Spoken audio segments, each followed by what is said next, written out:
I'm going to go over the summary recommendations that SMFM put out for IVF pregnancies.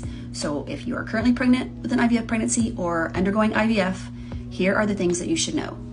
Number 1, genetic counseling should be offered to all patients undergoing or who have undergone IVF with or without ICSI.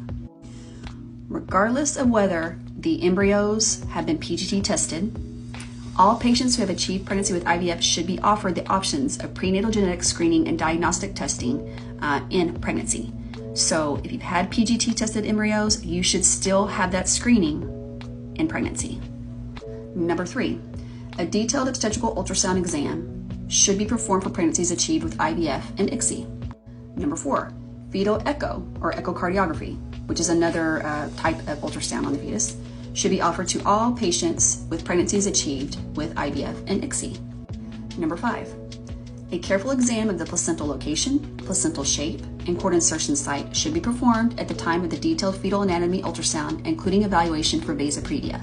And that's because pregnancies that result from IVF are at increased risk of placental implantation abnormalities and also cord placement and cord insertion site abnormalities on the placenta.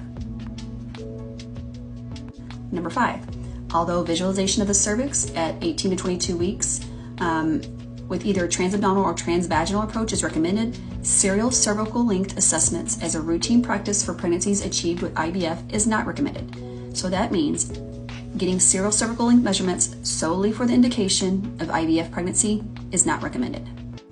Number 7, an assessment of fetal growth should be performed in the 3rd trimester for pregnancies achieved with IVF.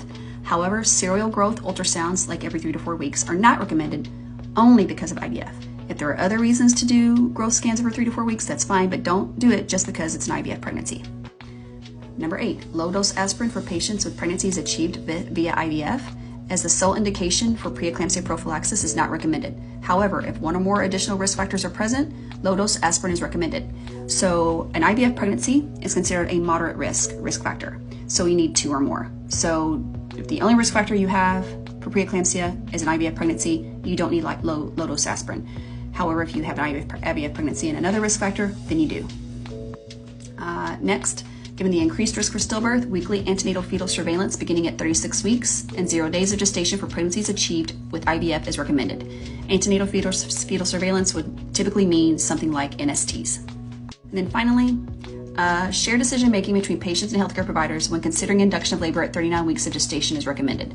So patients don't have to be induced at 39 weeks just because it's an IVF pregnancy. They can, it's an elective, it can be electively offered, but it should not be recommended as a routine time for delivery for IVF pregnancies alone. If there's another reason, that's great, but the discussion should be had between you and your provider as to when delivery should occur.